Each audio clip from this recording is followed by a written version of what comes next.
Hello, everybody, and today you are here at the David Hittle Real Estate Show brought to you by United Real Estate Louisville. And today is a little different. I don't have as much beard as I normally do. And we are not only streaming this live on YouTube, but we are also streaming this live on Facebook as well. Thankful for modern technology.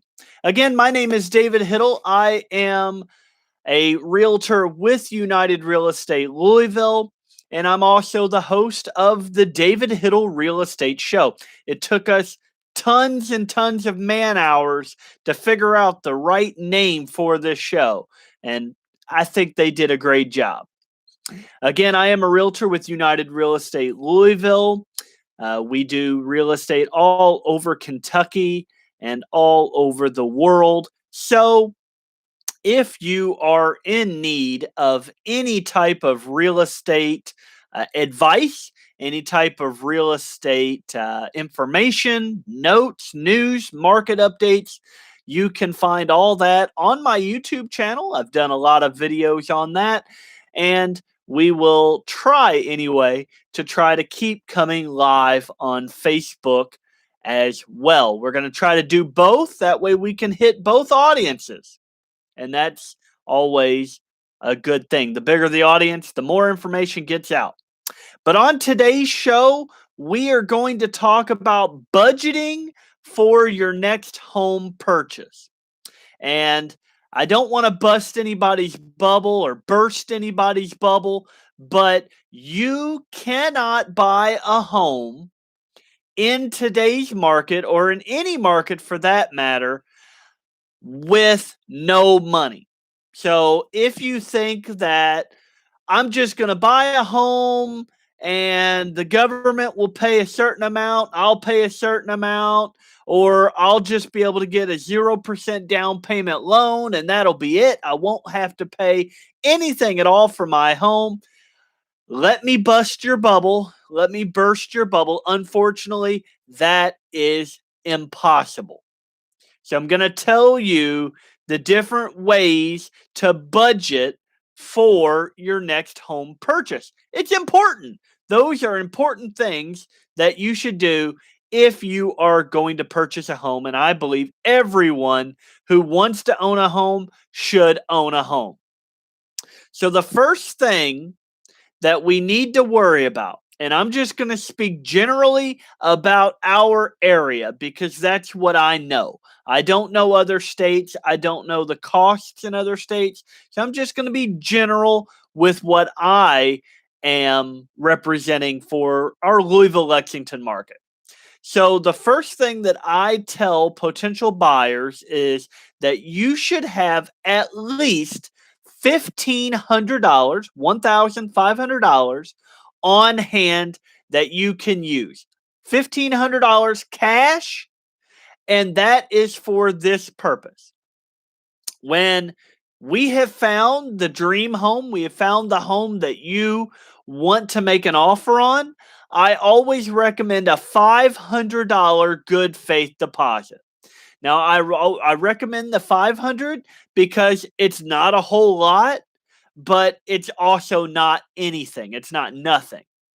So $500 generally for the housing in my area is sufficient to purchase your home. So a $500 good faith deposit is a check that you write out for $500, of course, and we get that check deposited with the title company that is going to close on your loan. They hold on to it, or they cash it and hold on to it in their accounts. And once we reach the closing table, it is then used as part of your closing costs, part of your down payment, part of your prepaids, et cetera, et cetera. So you don't lose it necessarily unless a situation occurs where you would lose your $500 deposit, such as you just back out of the deal for no reason at all. And all that type of thing, all those items are covered in your sales contract. And if you're buying a home, I highly recommend that you have a realtor who can explain that contract to you, who has done enough transactions to be able to explain that contract to you in a way you'll understand. A realtor with the heart of a teacher is what we always say. The second thing for your other $500, so $500 for good faith, $500 for your home inspection. I will almost never recommend that a buyer not have a home inspection.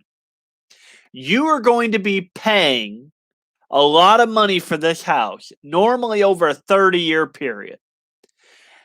It doesn't cost you a lot of money, $500, to have a third party go in and find out if there's things in the home that need to be repaired before closing and that may seriously be detrimental to your home purchase. Foundation issues, electrical issues, roofing issues, things like that that are high ticket items that if there is a problem, the current owner can have those things fixed, maybe through his insurance company or through her insurance company, and not cost you, the potential buyer, in the long run. So I always highly recommend a home inspection so that a third party goes in and finds the issues before they become your issue. If they're the seller's issue and the seller can get them repaired before they become your issue, everybody is in a better place. And the third item that I always say to have $500 in the hand for is for your appraisal. So once you've made an offer on the home that you want, once we've had our home inspection, we then go for appraisal. And the appraiser doesn't work for you. He doesn't work for the seller, but he works for the loan company. He works for the bank. He works for the lender if you're financing your loan. And the appraiser will go in and make sure that the value of the home meets or exceeds what you are paying for it, or what the bank is willing to give you towards that loan. So the appraiser works for the bank, works for the lender, doesn't necessarily work for you, the buyer, but does work for the lender. So that's important. That's an important thing to have all your ducks in a row for in case of any issues popping up. So $1,500 liquid cash, I always tell my clients, my buyer clients, to have on hand. Beyond that, we then have your down payment.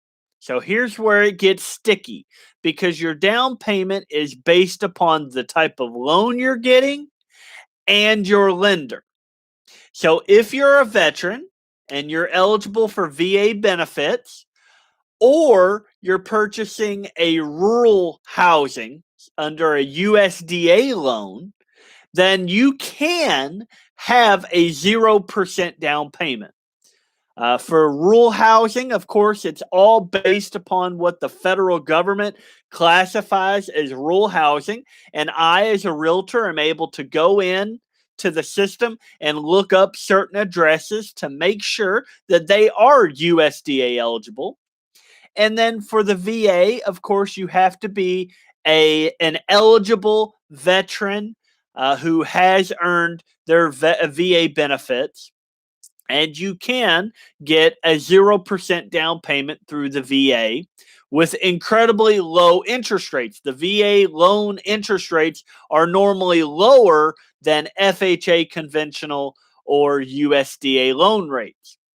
If you are a veteran who had a combat-related injury, such as tinnitus, ringing in the ear, you were injured in combat in some way and you serve the amount of time required, you can get a 0% down payment on your next home under a VA loan and not have to pay the VA funding fee. The VA funding fee is for eligible veterans that don't have a combat related injury, and that is usually 1 to 1.5% of the final purchase price.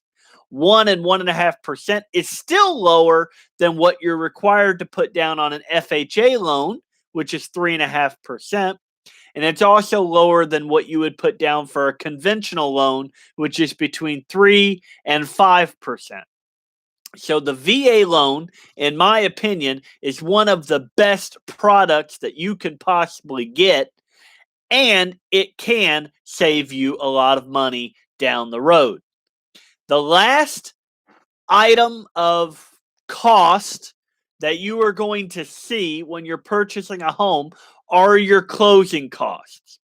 And this one is sticky as well because your closing costs are all based on your lender. I've seen some lenders that charge $2,000 in closing costs. I've seen some lenders that charge $5,000 in closing costs. In some situations, it's based on your credit score. In other situations, it's based on the type of loan you're getting. It could be based on your debt to income ratio. So for closing costs, it is a huge variable is your lender. They are the ones who can determine and who do determine what your closing cost will be. And the two ways that you find out what your closing cost will be is in your first estimate that you receive that estimates the costs that you are going to incur on the particular property that you are making an offer on or that you have an accepted offer on, and they are going to be doing the closing on that particular property, and your final closing disclosure, which will tell you all of the closing costs that you will occur or that you will incur by purchasing this particular property. So that is all of the budget that needs to be your budget when you're purchasing a home. I would highly recommend being a Dave Ramsey fan. I'm on baby step 2, but being a Dave Ramsey fan, I would highly recommend between a 10 and a 20% down payment. And here's why. Once you have paid 20% towards the value of your home, you eliminate PMI. PMI is property mortgage insurance. It is insurance that your bank or that your lender makes you pay that covers them in the event that they have to foreclose on your home. It's not any type of insurance that helps you at all, but it is something that you have to pay if you don't put at least 20% down on your home. If you're unable to put 20% down on your home and you're going to purchase a home anyway, 10% gets you pretty good equity into your home and makes you also look like a better risk to your bank, to your loan officer, to your lending company. So 10 to 20%, if you can put down 100%, then you're golden. You're like the golden goose in Willy Wonka and the Chocolate Factory.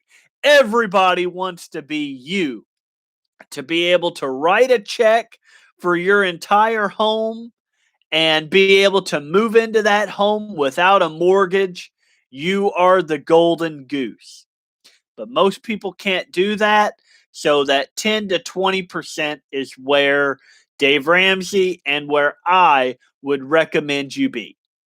So, as always, I thank you guys for watching this, my YouTube and my Facebook Live. I hope it's educational. I try to be a realtor with a heart of a teacher, and I hope that I have given you value for these about 15 minutes that we've been together. So until next Sunday, I'm going to try to do it the same exact way again next week. I will see you all there, And again, follow me on YouTube. Like my Facebook page, and here on YouTube, hit that subscribe button in the lower right hand corner of the screen. I promise you, you will not regret it. Thank you guys. Y'all have a great day.